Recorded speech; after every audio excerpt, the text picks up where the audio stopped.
Alright, we are recording for the second tale, I guess it should refer to it as. King Thrushbeard in Grimm's Fairy Tales. Um, this will probably be a short one. I liked this one. I liked it better than the Frog King because it actually has a moral to it, or at least an obvious one. And maybe the Frog King does have it, but it was not clear to me because it is like she's. It doesn't show the princess in that one ever earning redemption, earning her reward in the end. Whereas this, it does happen. So I don't even think we got her name. Beautiful princess, but very haughty. So prideful, all that. And no suitor is suitable for her. And at some point the king decides, alright, I'm gonna hold a feast.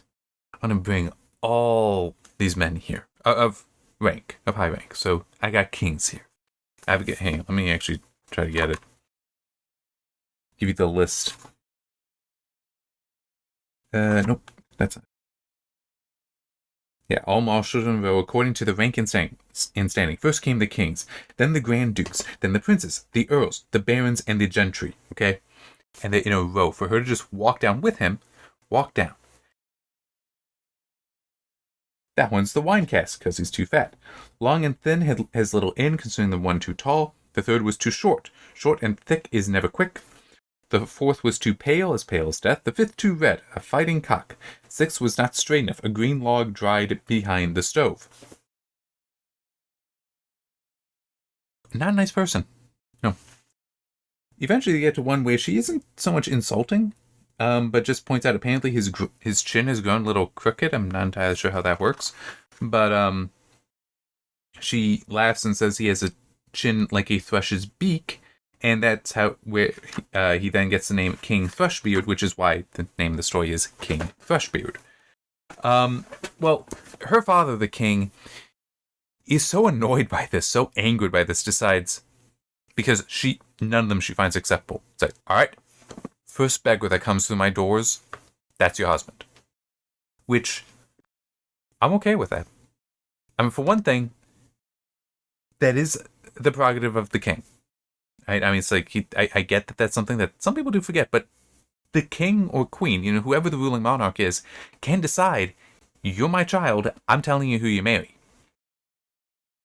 And in some cases, that's for very strategic and political reasons that are necessary. Like, it can be a way to avoid war, it can be a way to secure the kingdom, all that kind of stuff. It's like, it is important. So, yeah, you wouldn't necessarily expect that to be marrying a beggar, but it still is it's kind of fair that he can do that. However, the way she's been described, I mean, yeah, she's beautiful, but her temperament, her character is so poor, it all seems like a good way to make sure the beggars aren't coming to your door.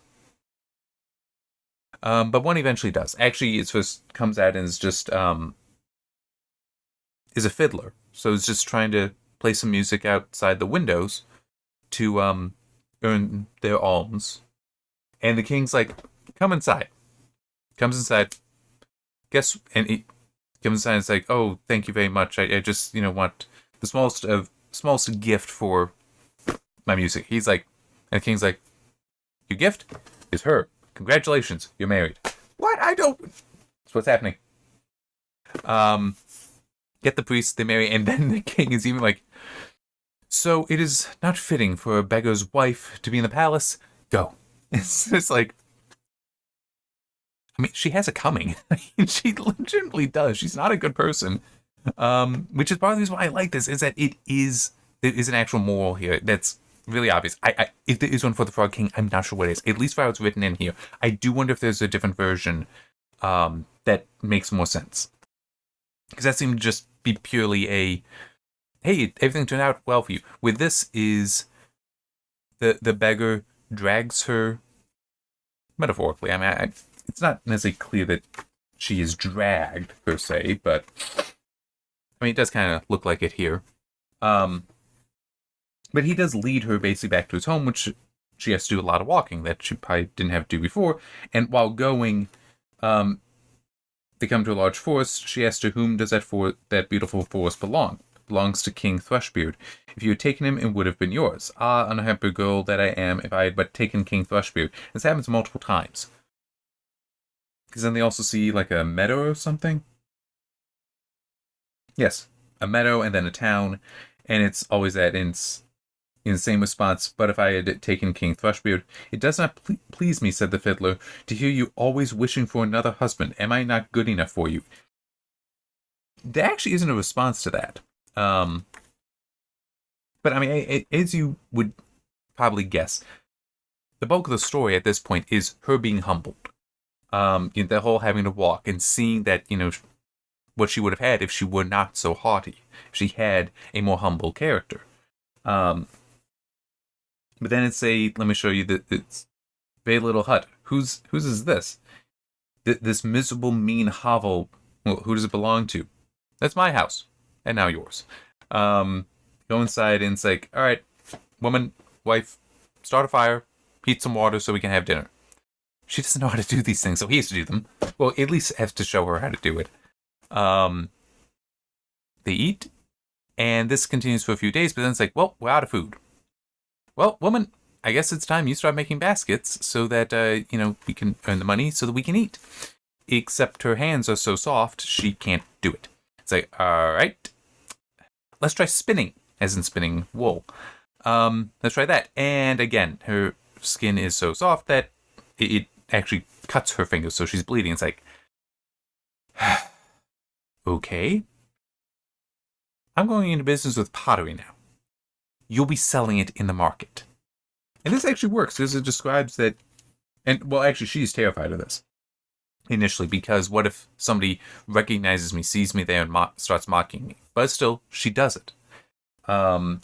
She does go because she doesn't want to die of hunger, but it does describe that because she is so beautiful, that there are people who are very happy to pay whatever she asks, but also it even says that there's some who buy them, but then don't actually take the pottery with them, so she just gets to keep the money. She's very happy with all this, but then, and I do have to admit, I know I'm really just giving a large summary, sorry about that, but then one day she goes and is, really, really happy, bells, and like the husband had bought new crockery. She sat down at the corner of the marketplace and set it out around her, ready for sale, because it's like, oh, this is a good spot. Plenty of people will be able to see it. I'll sell so much. Until a drunken hussar, which would... Actually trying to remember more specifically about what a hussar is. I'm certainly cavalry. It is cavalry. But I think there's also a specific aspect that makes this cavalry a hussar. But regardless, he comes around and actually smashes the pots because, woman, you can't put that stuff there. It's at the corner. People have to go that way and are going to stomp over it. And this is quite a problem. She starts crying and runs back to her husband to tell her, and it's like, what do we do? And he's even like, who would seat herself at a corner of a marketplace with crockery? Leave off crying. I see very well that you cannot do any ordinary work. So I have been to our king's palace and have asked whether they cannot find a place for a kitchen maid. They've promised me to take you in, and that way you will get your food for nothing.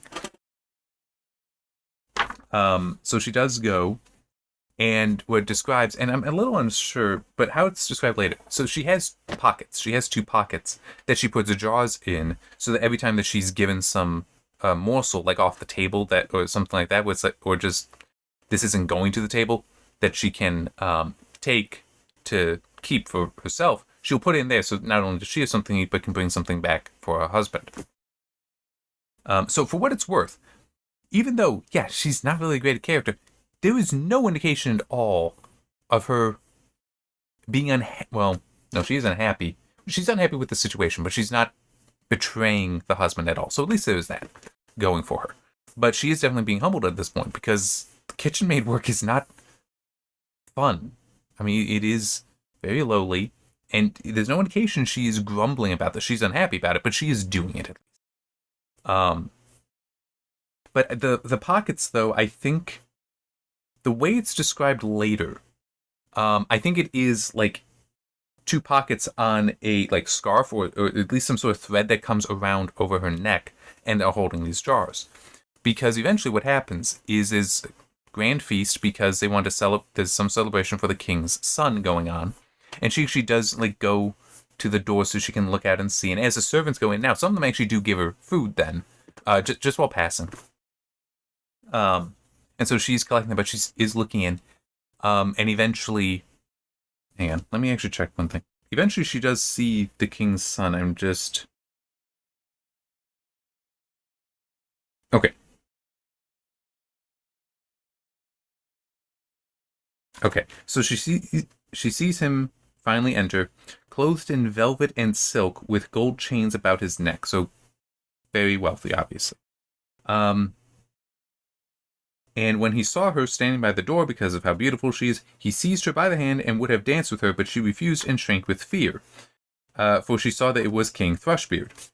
But he pulled her in anyway, into the great hall where there's all these other gentlemen and ladies of quality, you might say, of rank at least. But the string by which her pockets were hung broke. So this is why I think it is like a scarf or something, because I think I have seen images somewhere showing it like that. But that I just want to mention because there is one aspect of some of these is, well, actually a lot of stories, is they do technically record a time in history as well. That, because, I mean, for us, pockets, you know, we're kind of used to them being integrated into the clothes. But this, it sounds like, is actually something as an accessory on top. So that way it could break and just fall. Because it seems odd that if she has pockets, that, like, if they were in even an apron, why would you have one string holding those? Whereas if it is something she puts around her, then that thing could break. That makes more sense. But they break, it shatters all over. That she was given some soup and all that. Everything is just out and people start laughing. And she tries to run, which, I mean, some of it may be shame, but also, you know, plenty of it would just be embarrassment from the situation. But somebody grabs her, pulls her back. Turns out it's still the king. King Thrushbeard, I mean. And he pulls her back and then finally says the thing that was kind of easy to figure out from the beginning. This is actually the beggar. This is the fiddler. She has this entire time been married to King Thrushbeard. Just, he had been keeping it secret, and I think, pretty sure it is actually said. Yeah, I'll read the whole thing. Do not be afraid. I and the fiddler who has been living with you in that wretched hovel are one. For love of you, I disguised myself so, and I also was the hussar who rode through your crockery. This was all done to humble your proud spirit and to punish you for the insolence with which you mocked me. Then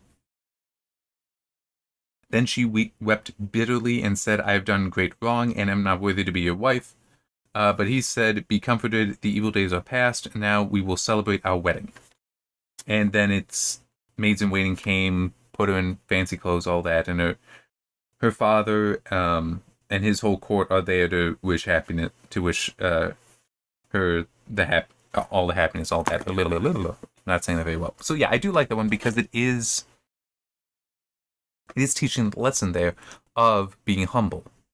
That, because technically she could have gone through none of that and just had all of his wealth and riches if she just hadn't been a bitch. That's kind of what she was. And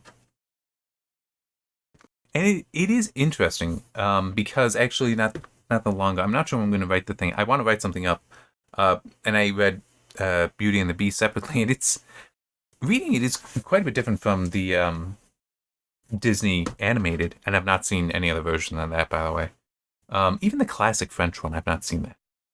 At some point I really should. But in any case, it still is that's different, but it's in both you have that whole prideful woman. Do they learn a lesson or not? In King Thrushbeard, she does learn a lesson. In Beauty and the Beast, Beauty's two sisters don't. Can leave it there. Unfortunately, Beauty and the Beast is not in here. It was not among Grimm's fairy tales. It I don't know if I could even pronounce the name. If I could remember it, it was a French woman wrote it and a very French name. But it was fun to read. It's on Project Gutenberg, and I'm sure all of these are as well, by the way. But Yeah, so it is. I like this because there's an actual moral here. It's not that hard to see. As I said, maybe the Frog King has a moral. I didn't see it, and I'm not looking these up. I'm not doing research on these. Um, yeah, I don't necessarily feel the need for it, and it is. I want to see what I can pull out of it without that assistance as well. Um, just trying to think. If there's anything else? Nothing really. Nothing really coming to mind. It is a. I could definitely see it, being a story being told to largely to daughters. Let's be real. In fact, hang on, now I'm kind of wondering how many of these would be um told to daughters as opposed to told to sons. I'm not sure. I mean, it is kind of an interesting question: is how many of these would be for boys versus for girls? King Thrushbeard, I think, would definitely be for girls to warn them not to be haughty, not to be so prideful, because I mean, she got lucky that it was King Thrushbeard. Technically, it could just been that beggar that she was married to. And that, now I said, she was being true to him, right?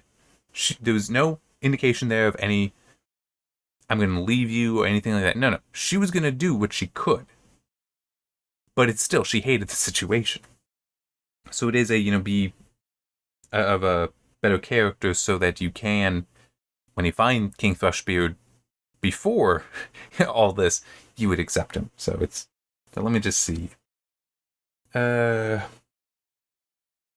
Cinderella would be for girls, for what I can remember from ingesting the story by other means, not necessarily by this. Rumpelstiltskin would also be for girls, but I could, depending. There would also be some there that a young boy would learn. Rapunzel? I'm not sure. I'd have to read that. That I could also see, because there is that element of the prince or the young man, in any case, coming and rescuing her.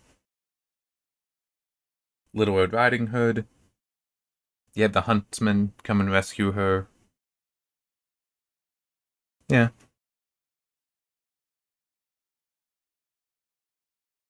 Golden Goose, what I can remember the story, which may have been sanitized, I can see that being for either. Snow White and the Seven Dwarves, I don't know. I feel like I have to read that to be certain. Because, some stuff that I've seen people talk about concerning the original story, and it's like, because there's that, and then I do know the Snow White animated, the classic Snow White film. I'm actually not sure. I'm just not sure. I think I'm gonna need to read that before I can be certain, because Disney changed a lot, and I don't know how much of that has taken over what the cultural memory is for the story versus the actual record. Hansel and Gretel. Yeah, that would actually be either. Yeah,